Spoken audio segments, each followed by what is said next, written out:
YCP అధినేత జగన్ ఎట్టకేలకు జనంలోకి వచ్చారు. పార్టీ ఘోర ఓటమి తర్వాత నెలన్నర రోజులకు ఆయన పూర్తి స్థాయిలో జనం ముందుకు వచ్చారు. అధికారంలో ఉన్నప్పుడు జనానికి దూరం అవుతున్నామన్నా కేవలం బటన్లు నొక్కితే ఉపయోగం లేదని పార్టీ నేతలు ఎంత చెప్పినా వినకుండా ఉన్న జగన్ ఇప్పుడు వినుకొండ పర్యటనతో నేను ఉన్నా, మీ సమస్యలు వింటున్నా అని చెప్పే ప్రయత్నం చేస్తున్నారు. అయితే ఇదే సమయంలో ఈసారైనా జనం మనల్ని చూసి నో చెప్పకుండా ఉండాలంటే పార్టీలో ఉన్న ఆ ఇద్దరు ఎస్లతో జాగ్రత్త అంటున్నారట. మరి ఆ ఇద్దరు ఎస్లు ఎవరు? వారితో పార్టీకి వచ్చిన తంటా ఏంటో తెలుసుకోవాలనుకుంటున్నారా? అయితే ఈ స్టోరీ చూసేయండి. మరి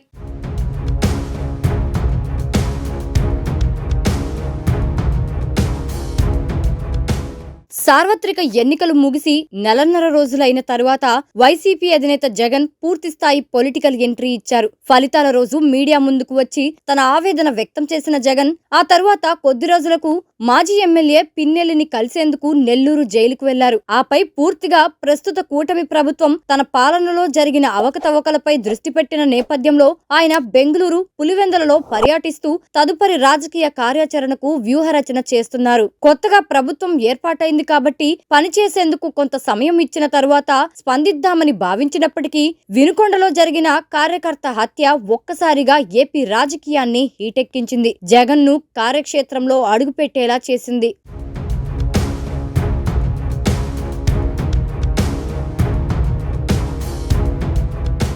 దీంతో కారణాలేవైనా సరే పార్టీ కార్యకర్త చనిపోవడం, కొద్ది రోజులుగా రాష్ట్రంలో జరుగుతున్న పరిణామాలతో తన పొలిటికల్ రీఎంట్రీకి ఇదే సరైన సమయమని భావించిన జగన్ వినుకొండ పర్యటనను సమర్థవంతంగా ఉపయోగించుకున్నారు. చనిపోయిన కార్యకర్త కుటుంబాన్ని పరామర్శించడంతో పాటు నెలన్నర రోజుల కూటమి పాలనపై జగన్ తీవ్ర స్థాయిలో ధ్వజమెత్తారు.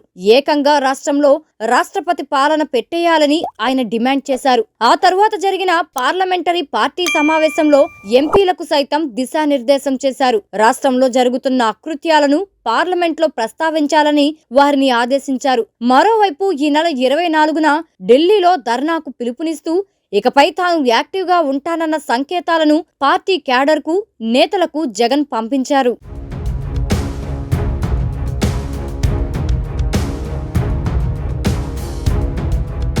అయితే ఇదే సమయంలో పార్టీ క్యాడర్ నుండి, నేతల నుండి జగన్ కు కొన్ని సలహాలు అందుతున్నాయట.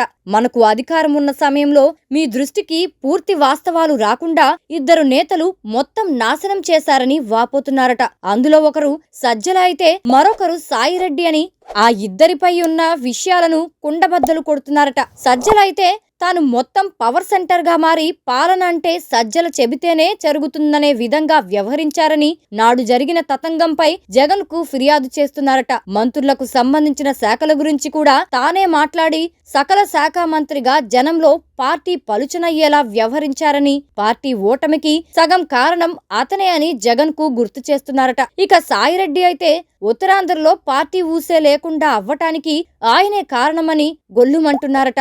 వైజాగ్ చుట్టుపక్కల భూములపై కన్నేసి వైజాగ్ కు తాము ఇచ్చిన ప్రాధాన్యత భూములను కొట్టేసేందుకే అన్నట్లు ప్రజల్లోకి వ్యవహరించి ఆ ప్రాంతంలో పార్టీ వాషౌట్ అవ్వడానికి కారణమయ్యారని నాటి తప్పుల్ని ఎత్తి చూపుతున్నారట.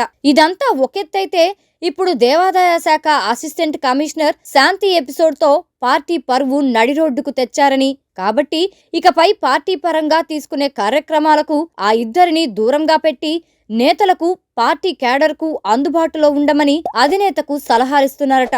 అంతేకాదు మళ్ళీ ఆ ఇద్దరికి ఒకరంటే మరొకరికి పడకపోవడం, ఇద్దరు వేర్వేరు కోటరీలు నిర్వహించి ఒకరి లొసుగులు మరొకరు బయటేసుకోవడంతో పార్టీకి జరిగిన నష్టం ఫలితం 11 సీట్లని వారు జగన్ కు గుర్తు చేస్తున్నారట.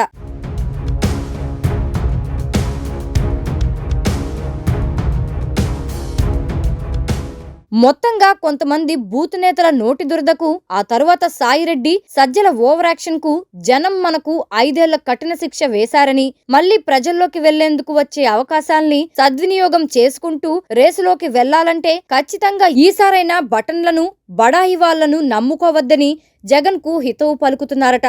మరి ప్రస్తుత రాజకీయంలో కాస్తంత పొలిటికల్ ఊపు తెచ్చిన జగన్ ఈ సలహాలు, సూచనలు తీసుకొని ఆ ఇద్దరిని దూరంగా పెడతారా లేక తన పాత ధోరణితోనే కొనసాగిస్తారా అన్నది వేచి చూడాలి.